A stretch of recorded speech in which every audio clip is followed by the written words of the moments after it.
तो जो चैप्टर हमारा रिडॉक्स रिएक्शन है, इसकी मतलब हमसे क्या डिमांड रहती है? पहली बात तो नाम, रिडॉक्स वही आपको पता होगा, ठीक है, मीशा, ठीक है ना। तो मैं दोबारा ना एक्सप्लेन करूंगा मीशा कौन है, ठीक है भाई।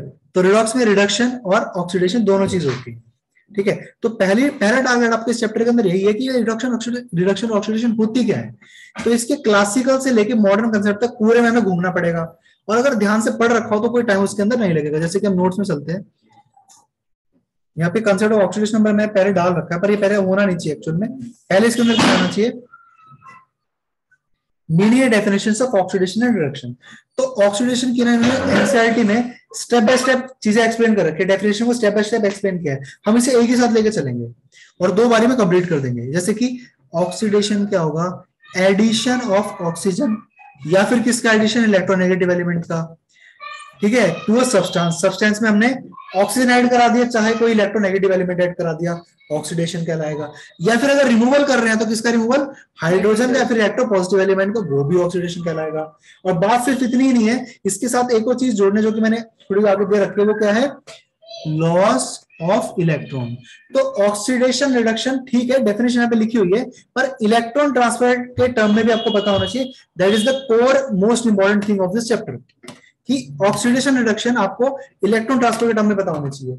ये डेफिनेशन के एप्लीकेबल हो या ना हो, इलेक्ट्रॉन ट्रांसफर वाली चीज तो एप्लीकेबल हमेशा होती ही है। तो अल्टीमेटली एक तरीका क्या है ऑक्सीडेशन रिडक्शन चेक करने का? Electron transfer.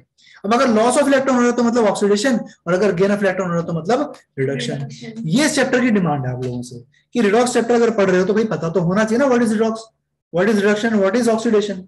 अब रिडॉक्स रिएक्शन ऐसी रिएक्शंस हैं जहां पे साइमल्टेनियसली आपको रिडक्शन देखने को मिलेगा, और अगर किसी का रिडक्शन हो रहा है तो किसी और का क्या हो रहा होगा? ऑक्सीडेशन।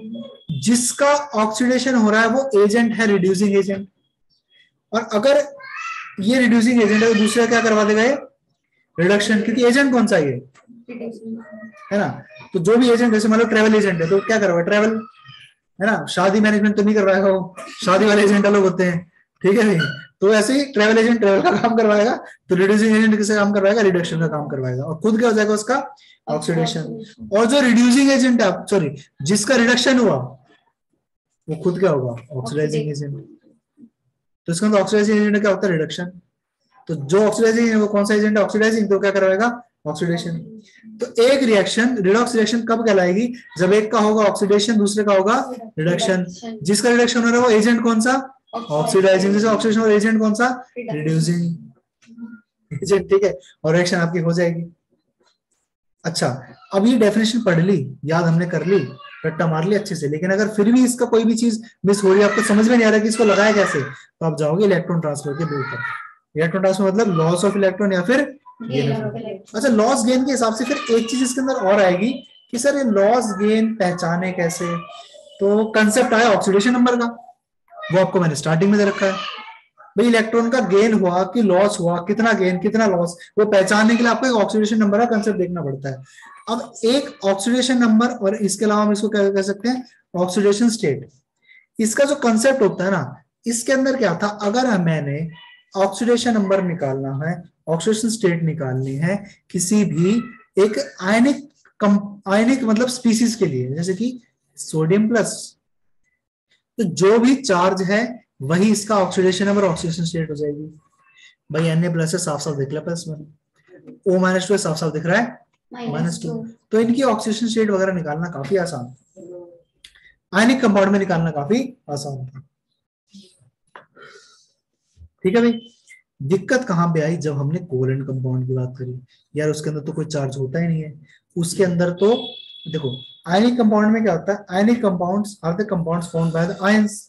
आयंस मतलब कटायन और एनायन। कटायन मतलब इलेक्ट्रॉन डोनेट कर रखा है, पॉजिटिव चार्ज है। एनायन का मतलब इलेक्ट्रॉन गेन कर रखा है, नेगेटिव चार्ज है। कोवेलेंट में तो म्यूचुअल शेयरिंग होगी, यहाँ पे लेन देन नहीं होगा, यहाँ पे क्या होगी? शेयरिंग होगी। अब शेयरिंग में आप कैसे पहचानो किसने इलेक्ट्रॉन दिया किसने दिया? एक्चुअल में दोनों स्पीसीज इलेक्ट्रॉन देते हैं और शेयरिंग हो जाती है। तो यहाँ पे फिर कंसेप्ट हमने कैसे लगाया ऑक्सीडेशन नंबर का, कि आप देखो यहाँ पे इलेक्ट्रोनेगेटिविटी का। अगर NaCl है तो साफ साफ सी बात है, ये Na पॉजिटिव होगा और Cl नेगेटिव होगा। ऑक्सीजन स्टेट +1 आ रही है, साफ साफ दिख रहा है, ऑक्सीजन स्टेट -1 आ रही है। पर अगर आपका यहाँ पे क्या है? HCl है, तो HCl तो कैसा कोवेलेंट कंपाउंड है, मतलब ये बॉन्ड में 2 इलेक्ट्रॉन है और दोनों इलेक्ट्रॉन शेयरिंग से आए हुए हैं। तो यहाँ पे हम लोग Cl को ऑक्सीडेशन नंबर कैसे असाइन करेंगे, हम देखेंगे कि Cl की यहाँ पे इलेक्ट्रोनेगेटिविटी ज्यादा है। अगर Cl की इलेक्ट्रोनेगेटिविटी ज्यादा मतलब इसलिए इसने इलेक्ट्रॉन पेयर को कहना कि अपनी तरफ खींच रखा होगा। Chapter number 3 D5 topic, D5 section D के अंदर D5 इलेक्ट्रोनेगेटिविटी नोट्स में आपको मैंने बताया होगा, ठीक है। और फिर हम क्या कहेंगे, Cl के ऊपर पार्शियल नेगेटिव चार्ज आएगा। पर यहाँ पे जो कंसेप्ट है ना, ये पार्शियल नेगेटिव ना कह करके क्या कह देगा, भैया -1 चार्ज ले लो आप, पार्शियल पार्शियल का चक्कर नहीं है। अगर इलेक्ट्रॉन खींच लिए, इलेक्ट्रोनेगेटिव है तो क्या चार्ज ले लो, सीधा सीधा उठा के -1, पार्शियल का चक्कर खत्म करो। यहाँ पे आपको पार्शियल लेना ही नहीं है, बात समझ में आ रही है। तो ऑक्सीडेशन नंबर मतलब किसी भी एटम या फिर स्पीसीज के ऊपर कितना चार्ज है। चार्ज को देखना आयनिक कंपाउंड में बहुत ही ज्यादा आसान है, कोवैलेंट में बहुत ही ज्यादा मुश्किल है। उसका इलाज क्या है, यहाँ पे लिखा हुआ है आपका कि अगर कोई स्पीसीज मोर इलेक्ट्रोनेगेटिव है तो वो शेयर्ड इलेक्ट्रॉन पेयर को अपनी तरफ खींच लेगी, नेगेटिव चार्ज उसको प्राप्त हो जाएगा। जिससे खींचेंगे इलेक्ट्रॉन्स उसको पॉजिटिव चार्ज प्राप्त हो जाएगा। इसी कारण H2O का मॉलिक्यूल जो कि आपको कोवैलेंट दिखता है, जहां पे इक्वल शेयरिंग हो रखी है, वहां पे जब आप इनको ऑक्सीडेशन नंबर असाइन करोगे, ऑक्सीजन नंबर असाइन करोगे तो O के ऊपर आएगा -2, बिकॉज ऑक्सीजन यहां से भी इलेक्ट्रॉन खींच रहा है, यहां से भी खींच रहा है, दोनों के जैसे -1 तो ओवरऑल कितना हो गया -2। इससे खींचा था तो इसके ऊपर -1 आता है, इसके ऊपर +1, इससे खींचेगा तो इसके ऊपर -1, इसके ऊपर क्या आ जाएगा +1। इसके पास तो -1 मिला कितने हो चुके हैं -2, पर यहाँ पे +1 और +1। तो H2O के अंदर जब भी हम H2O लिखेंगे तो हाइड्रोजन में कितना होगा +1, ऑक्सीजन कितना होगा -2। अब +1 में एक के लिए कह रहा हूँ, वो 2 है तो फिर वो आप दिमाग लगा लेना। अच्छा, फिर भी दिक्कत आएगी सर, ये देखो ये ना कॉपर है, सारे कॉपर ही हैं। अब कॉपर कॉपर एक दूसरे थोड़ी ना खींचेंगे, उनके इसमें बॉन्डिंग हो रखी है। तो यहाँ पे कोई भी इलेक्ट्रोनेगेटिविटी या फिर इलेक्ट्रोपॉजिटिविटी डिफरेंस नहीं है, 0। जहां निकाल ही नहीं सकते तो वहां पे क्या होगा 0। भाई देखो, अगर मैं कह रहा हूं HCl तो Cl इलेक्ट्रॉन खींचेगा क्योंकि उसकी इलेक्ट्रोनेगेटिविटी ज्यादा है, तो उसके ऊपर पार्शियल नेगेटिव चार्ज आएगा, तो हम उसको क्या मान लेंगे -1, और H से खींचा उसको क्या मान लेंगे +1। पर भाई जहां पे आपके पास Cl2 है, कौन सा ज्यादा खींचेगा। अब ऐसा तो नहीं एक Cl अपाइज पोली हो रखा है वो कम खींचेगा, दोनों बराबर ही खींचेंगे। तो यहाँ पे इनकी दोनों की 0-0 मान लोगे, ओवरऑल क्या हो जाएगी 0। Same for the I2। तो फ्री स्टेट में है, स्टेबल स्टेट में है, एटम है, मेटल्स है, ऐसे गोल्ड है। अब एक गोल्ड का पीस, उसके अंदर लाखों करोड़ गोल्ड के एटम्स, लेकिन सारे गोल्ड के एटम एक दूसरे को इक्वली खींच रहे हैं। ये नहीं कह सकते कि कोई ज्यादा कोई कम खींच रहा है। क्या ऑक्सीडेशन नंबर मान लोगे 0। जब कोई खींच ही नहीं रहा तो ना तो माइनस ना प्लस, तो फिर बचा क्या 0। जो माइनस नहीं जो प्लस नहीं हो गया होगा 0। ठीक है भाई, चलो। तो इस प्रकार से ऑक्सीडेशन नंबर निकालने के कंसेप्ट के बारे में आपको बताया, लिख रखा मैंने, स्टार लगा अपनी मर्जी से। आयनिक कंपाउंड में कैटायन आयन होते हैं, ऑक्सीडेशन नंबर जो उनके ऊपर चार्ज है वही हो जाएगा। लेकिन कोवेलेंट कंपाउंड में दिक्कत आएगी तो हम सहारा किसका लेंगे, इलेक्ट्रोनेगेटिविटी का। जो ज्यादा इलेक्ट्रोनेगेटिव उसके ऊपर माइनस का चार्ज आना है, जो इलेक्ट्रोपॉजिटिव उसके ऊपर प्लस का चार्ज आना है। फिर कुछ रूल्स का इस्तेमाल करते हैं। फ्री स्टेट में है 0 मान लो, एग्जाम्पल सारे दे रखे हैं। फिर एक रूल यहाँ पे, ये जो रूल है काफी आपके इंपॉर्टेंट, आपको काफी काम आएंगे। ये रूल्स क्या कह रहे हैं, जैसे कि KMnO4 का एग्जांपल है। अब KMnO4 एक आपका कंप्लीटली एक मॉलिक्यूल है, और इस मॉलिक्यूल के अंदर आपके बहुत सारे एटम्स आते हैं, ठीक है। पोटेशियम का एटम भी है, मैग्नीज का एटम भी, और ऑक्सीजन के एटम्स भी हैं। तो हम यहाँ पे कह सकते हैं कि अगर ये पूरा एक मॉलिक्यूल दे रखा है, इस मॉलिक्यूल कर आपको इस मॉलिक्यूल के ऊपर आपको कोई चार्ज भी नजर नहीं आ रहा है, तो सिंपल से क्या होगा, ऑक्सीडेशन नंबर जो K का है, जो Mn का है, और जो ऑक्सीजन का N2 में 4 कर दो, सभी के कुल मिला के ऑक्सीडेशन नंबर को अगर आप जोड़ दोगे तो सम कितना आएगा उसका 0। ये तो हो गया फैक्ट की बात। अब इसका इस्तेमाल कैसे किया जाएगा, इस्तेमाल करने के लिए हम लोग क्या करेंगे, हमें जनरली ऑक्सीजन का ऑक्सीडेशन नंबर पता होगा। पोटेशियम ग्रुप 1 का एलिमेंट है, S ब्लॉक का, इसका ऑक्सीडेशन नंबर पता होगा। Mn का नहीं पता होता, इसका हम निकाल लेंगे। इसका पता है, लिख देंगे हम लोग। Mn का नहीं पता, X लिख दो इसको। ऑक्सीजन का -2 होता है, -8 लिख दो क्योंकि 4 दे रखे हैं, =0। ये इसकी एप्लीकेशन होगी। तो पहले तो आपको मैंने बेसिक फंडामेंटल बात बताई, कंसेप्ट बताया कि एक पूरे बड़े से मॉलिक्यूल के अंदर सभी एटम्स के जो है ऑक्सीडेशन नंबर को जोड़ दो तो वो किसके बराबर आएगा, 0 के बराबर। कब आएगा, जब इस मॉलिक्यूल के ऊपर ओवरऑल कोई चार्ज नहीं है। अगर मान लो मॉलिक्यूल के ऊपर कोई चार्ज है, जैसे MnO4 -1, तो Mn का ऑक्सीडेशन नंबर जोड़ दो, चारों ऑक्सीजन का जोड़ दो, तो वो किसके बराबर आएगा, जो भी चार्ज है, अब यहाँ पे चार्ज जीरो तो है नहीं, पहले जीरो था पर अभी जीरो नहीं है, तो किसके बराबर आ जाएगा, -1। तो sum of the oxidation number of all the atoms is equal to charge on the molecule. फिर से रिपीट कर रहा हूं, in a molecule the sum of oxidation number of all the atoms is equal to charge on the molecule. अब कई बार charge zero है तो zero के बराबर आएगा, चार्ज अगर आपका क्या आ रहा है -3 +3 जो भी आ रहा है उसके बराबर आएगा। ऐसे कि क्रोमेट आया ना यहाँ पे, पोटेशियम डाइक्रोमेट आया ना यहाँ पे, तो इसके अंदर क्या है, ओवरऑल चार्ज -2 है, तो क्रोमियम के सभी ऑक्सीडेशन नंबर को जोड़ दो, ऑक्सीजन के सभी ऑक्सीडेशन नंबर को जोड़ दो, बराबर to charge of the molecule. अगर इसके ऊपर -3 रहता तो -3 के बराबर रखते, जीरो तो जीरो के बराबर रखते, बस इतनी सी बात है। इसके ऊपर कुछ क्वेश्चंस आपके आएंगे जिनकी प्रैक्टिस आपको मैंने कराई थी पहले भी, दोबारा से कराऊंगा एक बार। फिर अब ऑक्सीजन के लिए एक रूल काम करेगा और हाइड्रोजन के लिए काम करेगा और हैलोजेंस के लिए काम करेगा, तो वो हम सारे देख लेंगे यहाँ पे। और ग्रुप 1 ग्रुप 2 के लिए भी काम करेगा, वो हम देख लेंगे अभी थोड़ी देर में। जल्दी से रिवाइज होगा फटाफट चैप्टर, कोई दिक्कत की बात इसमें नहीं है। चलो आगे चलते हैं, सॉरी यहाँ पे नहीं, आगे। ऑक्सीजन के लिए हमेशा ऑक्सीजन की -2 होगी, पर लेकिन अगर ऑक्सीजन फ्लोरीन के साथ होता है इसकी +2 हो जाएगी, क्योंकि फ्लोरीन ही सिर्फ इकलौता ऐसा एलिमेंट है जो ऑक्सीजन से भी ज्यादा इलेक्ट्रोनेगेटिव, वरना ऑक्सीजन हर किसी से ज्यादा इलेक्ट्रोनेगेटिव है, राइट।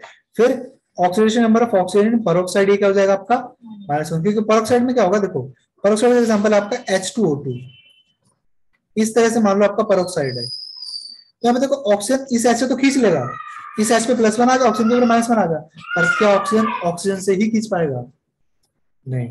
तो यहाँ पे इस पड़ोस वाले गैसेस के ऊपर कोई चार्ज नहीं। सेम फॉर दिस ऑक्सीजन, यहाँ से तो खींच लेगा, -1 आ गया, पर इसके ऊपर +1, पर पड़ोस वाले से नहीं खींच पाएगा। तो ओवरऑल कह सकते हैं ऑक्सीजन के ऊपर कितना आ गया इसके अंदर, -1। तो जनरली -2, फ्लोरीन केस में +2 और पेरोक्साइड केस में -1, और सुपर ऑक्साइड केस में क्या होता है -1। तो इसको याद रखना, हमेशा -1/2 हो जाएगा। हाइड्रोजन हमेशा +1, कोई औकात नहीं होती, हर कोई इससे इलेक्ट्रॉन खींच ही लेते हैं, पर भाई मेटल जो होगा ना, मेटल कहते हैं हमारा काम इलेक्ट्रॉन खींचना नहीं है, मेटल क्या कहेंगे, हमारा काम इलेक्ट्रॉन खींचना है, हम तो इलेक्ट्रॉन देते हैं, तो तुम्हें इलेक्ट्रॉन लेना पड़ेगा। तो हाइड्रोजन कहेगा ठीक है, अब अगर तुम दे रहे हो तो इलेक्ट्रॉन ले लेते हैं। तो जनरली हाइड्रोजन के ऊपर हमेशा +1 है, पर मेटल्स के साथ उसके ऊपर क्या रहेगा, -1, क्योंकि मेटल तो इलेक्ट्रॉन उसको दे के ही रहेंगे।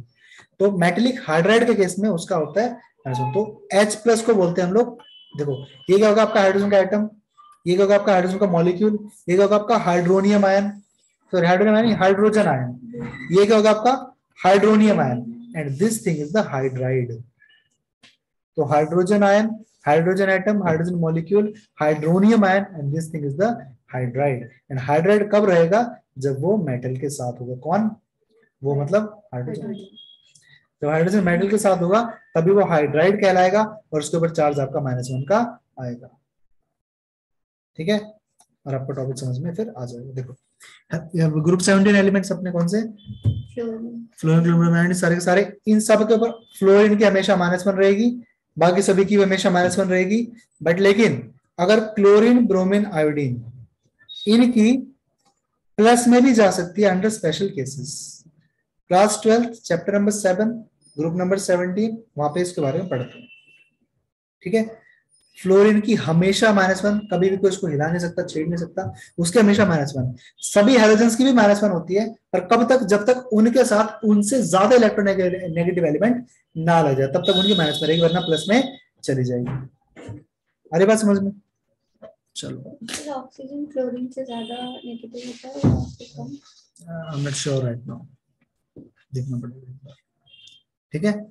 और मेरे ख्याल से ज्यादा होता है थोड़ा सा, ठीक है। मतलब फ्लोरीन और क्लोरीन के बीच में, तो फिर अगर क्लोरीन और ऑक्सीजन के बीच में कोई बॉन्ड बना है तो वहां पे ऑक्सीजन के ऊपर नेगेटिव, क्लोरीन पॉजिटिव आएगा।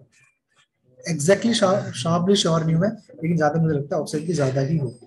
चलो, और जो ग्रुप 1 ग्रुप 2 के एलिमेंट्स यानी कि एस ब्लॉक के एलिमेंट्स याद होगा आपको पीरियोडिक टेबल में, पहली दो बिल्डिंग कौन सी होती है, एस ब्लॉक, है ना, वहां पे कुछ लोग रहते हैं एस ब्लॉक में, उनका एड्रेस भी एस ब्लॉक के हिसाब से होगा। खैर, तो जो पहले दो ग्रुप्स आपके होते हैं, group number 1 group number 2 S block के मेंबर्स होते हैं, और ग्रुप नंबर 1 के सभी मेंबर्स की ऑक्सीजन स्टेट +1 ही आएगी, क्योंकि वो इलेक्ट्रॉन देना चाहते हैं, लेकिन कितने दे सकते हैं, सिर्फ एक। और ग्रुप नंबर 2 वाले देना चाहते हैं, वो भी कितने दे सकते हैं, सिर्फ 2। तो +1 +2 रिस्पेक्टिवली हो जाएगी। तो अगर आपको सोडियम कह रहा हूं तो हमेशा क्या बनाएगा, अगर सोडियम के केस में है तो फिर तो 0 है, लेकिन अगर सोडियम आयन के केस में तो +1 हो जाएगी। अच्छा, कैल्शियम आयन के केस में +2 because calcium is the member of second group and sodium is the member of first group. इस तरह के ग्रुप के हिसाब से हम लोग देख सकते हैं। तो यहाँ पे ये पीडीएफ होती है आपकी समाप्त। हमारी बात समझ में। अब इसके अलावा जो टॉपिक्स बचते हैं आपको किताब में दिखाता हूँ। देखो किताब से पहले एक बार खुद बता दूं कि एक तो ना पैराडॉक्स वाला टॉपिक दे रखा है इसमें, paradox of fractional oxidation number, वो टॉपिक समझाने लायक होता है। उसके बाद टाइप्स ऑफ ऑक्सीडेशन रिएक्शन, 4 तरह के होते हैं। ये आपको सारी की सारी आनी चाहिए क्योंकि एग्जाम में बड़ा फेमस क्वेश्चन बनता है एमसीक्यू में तो पर्टिकुलरली, कि इस टाइप की कौन सी ऑक्सीडेशन रिएक्शन है। आपको 4 टाइप्स ऑफ रिडक्शन आएगा, sorry types of redox reaction, not oxidation, ठीक है, types of redox reaction, reduction भी और ऑक्सीडेशन भी। ये बड़ा फेमस क्वेश्चन होता है टाइप्स वाला, जो कि नोट्स में अवेलेबल नहीं है और लेकिन एनसीईआरटी में अवेलेबल है यहाँ पे, तो मैंने नोट्स में डाला नहीं है, देख लेते हैं एक बार।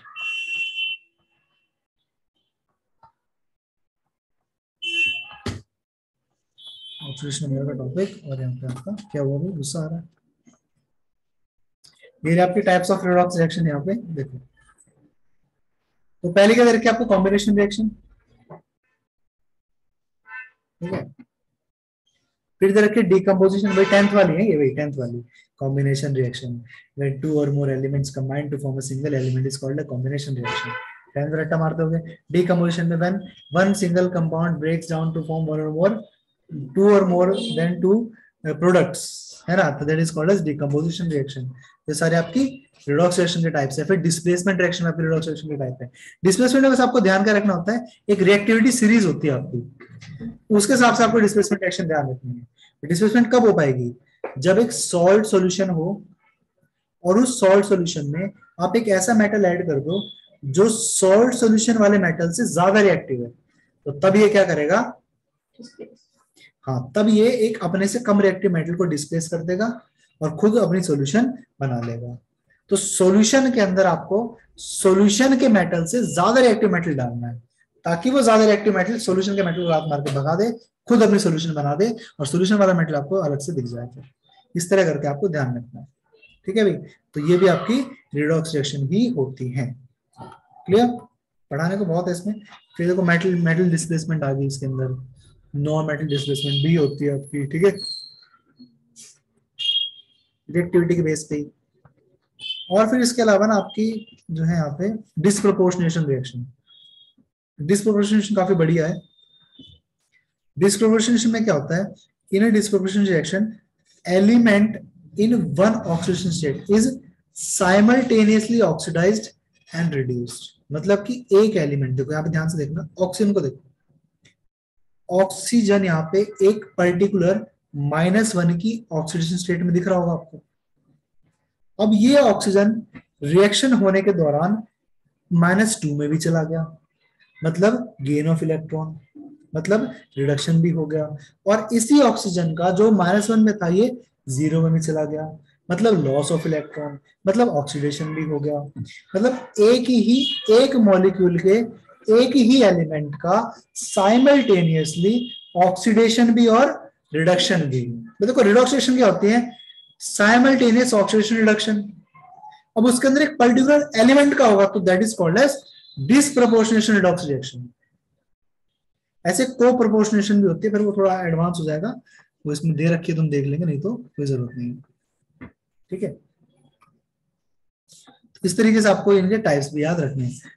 पैराडॉक्स और फ्रैक्शनल ऑक्सीडेशन नंबर में क्या आता है, इसका थोड़ा सा स्टडी करनी पड़ती है। बेसिकली देखो क्या है कि जैसे मॉलिक्यूल है, अब इस मॉलिक्यूल के अंदर आपको निकाल के दिखाता हूँ, एक छोटे से एग्जांपल से समझाऊंगा, ध्यान से सुनना, समझ में आ जाएगा। मॉलिक्यूल को हम जो मॉलिक्यूलर फॉर्मूला है इस मॉलिक्यूल का, वो क्या लिख सकते हैं, 3 Br है, तो क्या लिख सकता हूं मैं, Br3, और ऑप्शन कितने अभी 1 2 3 4 5 6 7 8 O8।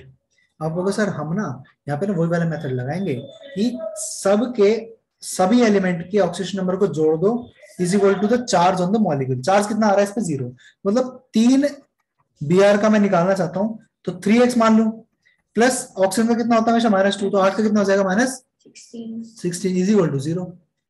तो कितना आ गया 3x इज इक्वल टू 16, तो x इज इक्वल टू कितना आ गया 16/3। इसको डिवाइड तो नहीं कर सकते, इसका मतलब है ब्रोमीन पे तो ना फ्रैक्शनल ऑक्सीडेशन नंबर आ गया, वो भी पॉजिटिव का, मतलब हर एक ब्रोमीन पे कितना आ रहा है, +16/3 +16/3 +16/3। पर क्या ये पॉसिबल है, क्या मॉलिक्यूल इस तरह फ्रैक्शन में खींचेगा इलेक्ट्रॉन्स, क्या उसके ऊपर फ्रैक्शन में चार्ज आएगा, आंसर इज नो। तो ये जो फ्रैक्शन में आता है इसका जो आंसर है वो स्ट्रक्चर में मिलता है। जब हम स्ट्रक्चर पे जाएंगे, बहुत ध्यान से स्ट्रक्चर को देखेंगे, आप देखो बहुत ध्यान से देख सकते हो आप, ठीक है। यहाँ पे देखो, इस ब्रोमीन को देखो, 2 बॉन्ड बना रहा है, ऑक्सीजन क्या करेगा, -2 का चार्ज लेगा, इसको कितना दे देगा, +2, क्योंकि ऑक्सीजन मोर इलेक्ट्रोनेगेटिव ब्रोमीन से। ये ऑक्सीजन भी 2 खींचेगा, -2 का चार्ज लेगा, इसको क्या दे देगा, +2, ये भी 2 खींचेगा और इसको क्या दे देगा, +2। तो इस ब्रोमीन को ओवरऑल कितना मिल पाया आपको, बस सारी साइड में जो ब्रोमीन है, लेकिन क्या ब्रोमीन अपने बाहर से खींच पाएगा इलेक्ट्रॉन, नहीं। तो ब्रोमीन ने बेशक 4 चीजों के साथ बॉन्ड बनाया, लेकिन 3 की वजह से उसके ऊपर +6 चार्ज आया, चौथी वजह से कोई चार्ज नहीं है। तो इस ब्रोमीन पे पर्टिकुलरली चार्ज है +6, इस ब्रोमीन का ऑक्सीडेशन नंबर है पर्टिकुलरली +6। पर क्या बीच वाले का भी +6 होगा, आंसर इज नो। ये ऑक्सीजन -2 चार्ज लेगा, इसको +2 दे देगा, ये ऑक्सीजन -2 चार्ज लेगा, इसको +2 दे देगा, और ये पड़ोस से नहीं ले पाएगा। तो इस ब्रोमीन पे +4 चार्ज है, और इस ब्रोमीन पे कितना है, 6 इसमें +6, ऐसे ही है। तो ओवरऑल कह सकते हैं तीनों ब्रोमीन पे मिला के चार्ज कितना होगा आपका, 6 से 12, 12 और 4 16, और एक ब्रोमीन पे एवरेज कितना निकल गया है, 16। तो ये 16/3 एवरेज चार्ज तो निकल गया है ब्रोमीन पे, पर ये एब्सोल्यूट चार्ज नहीं है ब्रोमीन के ऊपर।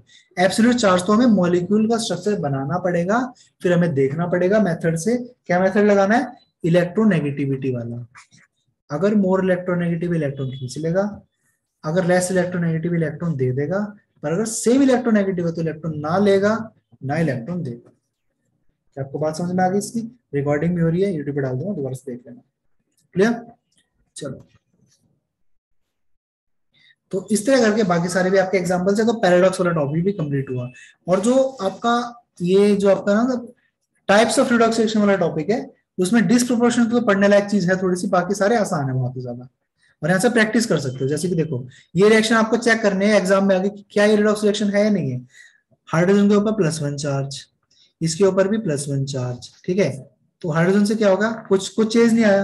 लेकिन देखो ऑक्सीजन के ऊपर -2 चार्ज है, यहाँ पे कितना हो गया, 0, मतलब लॉस ऑफ इलेक्ट्रॉन, मतलब ऑक्सीडेशन हो गया। फ्लोरीन के ऊपर यहाँ चार्ज कितना है, 0, यहाँ पे कितना हो गया, -1, मतलब गेन ऑफ इलेक्ट्रॉन, मतलब रिडक्शन हो गया। मतलब एक ही रिएक्शन में ऑक्सीडेशन भी हो रहा है, रिडक्शन भी हो रहा है। Yes, this is a redox reaction, है ना। तो इस तरह करके आप पहचान सकते हो कौन सी रिडॉक्स नहीं है। और फिर पर्टिकुलरली बताने कौन से टाइप की रिडॉक्स है, डिस्प्रोपोर्शनेशन, कोप्रोपोर्शनेशन, है ना, वो सब थोड़ा वो होते हैं, आपको नोट्स में प्रोवाइड कोशिश करूंगा दे दूं आपको, ठीक है, ताकि आपको पता लग जाए। तो वो भी आपको थोड़ा पढ़ना पड़ेगा, आपका वहां से हो जाएगा। तो देखो चैप्टर को स्टार्टिंग से देखते हैं। रिडॉक्स का मतलब पता लग गया, रिडक्शन ऑक्सीडेशन की सारी डेफिनेशन होगी तो दोनों पेज क्लियर हो गए। इलेक्ट्रॉन ट्रांसफर के टर्म्स में होगी तो दोनों पेज क्लियर हो गए। Reduction terms of electron transfer reaction, ये भी क्लियर हो गया अपना। ये टॉपिक हमने पढ़ लिया गेन लॉस के बारे में सारा, बस प्रैक्टिस करने की बात होती है। फिर कॉम्पिटिटिव इलेक्ट्रॉन ट्रांसफर के अंदर क्या आता है, इलेक्ट्रॉन कौन लेगा कौन देगा डिपेंड करता है उसकी कितनी कैपेसिटी है ना। जैसे कि ऑक्सीजन लगभग सबसे इलेक्ट्रॉन खींच सकता है, फ्लोरीन से नहीं खींच पाएगा।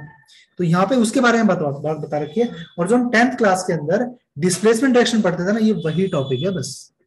कॉपर एजी, कॉपर एजी में से कौन मोर रिएक्टिव, कॉपर। तो कॉपर एजी को रिप्लेस कर देगा, एजी से इलेक्ट्रॉन जो है कॉपर रिप्लेस कर देगा एजी को, और अपनी सॉल्ट सॉल्यूशन बना लेगा, और एजी मेटल के फॉर्म में करना है। तो यहाँ पे कॉपर इलेक्ट्रॉन क्या कर रहा है, दे रहा है, और एजी इलेक्ट्रॉन ले रहा है। कॉपर का ऑक्सीडेशन, एजी का रिडक्शन। तो ये किसके बेस पे होगा, रिएक्टिविटी के बेस पे। इलेक्ट्रोकेमिकल सीरीज, रिएक्टिविटी सीरीज आपको आनी चाहिए, आप कर पाओगे। ये टॉपिक कंप्लीट हो गया, ठीक है। तो उसके बाद ऑक्सीडेशन नंबर तो हम पढ़ चुके थे ऑलरेडी, है ना। ये टॉपिक पीडीएफ में से हमने देख लिया था, मेरे नोट्स में सबसे पहले ये दिया हुआ है, कंसेप्ट ऑफ ऑक्सीडेशन नंबर। उसके बाद ऑक्सीडाइजिंग एजेंट क्या होता है, रिड्यूसिंग एजेंट क्या होता है, मैंने आपको स्टार्टिंग में एक्सप्लेन कर दिया। उसके बाद क्या आता है, टाइप्स ऑफ रिडक्शन हमने थोड़ी देर पहले देख लिया। पैराडॉक्स वाला केस हमने देख लिया, देखो पैराडॉक्स आएगा यहाँ पे, पैराडॉक्स हमने देख लिया, इसके अंदर क्या सीन रहता है इसका भी। और फिर अपना ऑक्सीडेशन नंबर, हाँ अब आती है बैलेंसिंग। अब बैलेंसिंग टॉपिक बहुत इंपॉर्टेंट है, क्लास में मैंने एक बार करवा भी रखा है एक दिन, लेकिन अभी जब एमसीक्यू बनाते हैं तब उसमें बहुत दिक्कत आती है। तो ये टॉपिक अभी कराने की रिक्वायरमेंट अभी मुझे नहीं है, बाकी इसकी वीडियो पर डाल दूंगा बना के। अगर किसी के स्कूल में आया ना क्वेश्चन तो वो बता देना। फिर यहाँ पे थोड़ा सा और कंसेप्ट की चीजें आती है, जिसको भी हम लोग क्या करेंगे बाद में देख लेंगे, ठीक है। देख लेंगे जरूर, याद दिला देना मुझे, इसको बाद में देख लेंगे। क्लियर? क्लास को ओवर करते हैं, तो और लोगों को जाना भी है, ठीक है। चलो, तो कल मिलते हैं भाई। कल अपना मंडे रेगुलर क्लास चलेगी जैसे होती है, और एक्स्ट्रा क्लास के लिए फिर 7 बजे का टाइम है, मैं प्रिफर कर सकता हूँ अभी शायद से। अच्छा 5 क्या कर रहे हैं, चलो डिस्कस कर लेते हैं एक बार इस बारे में।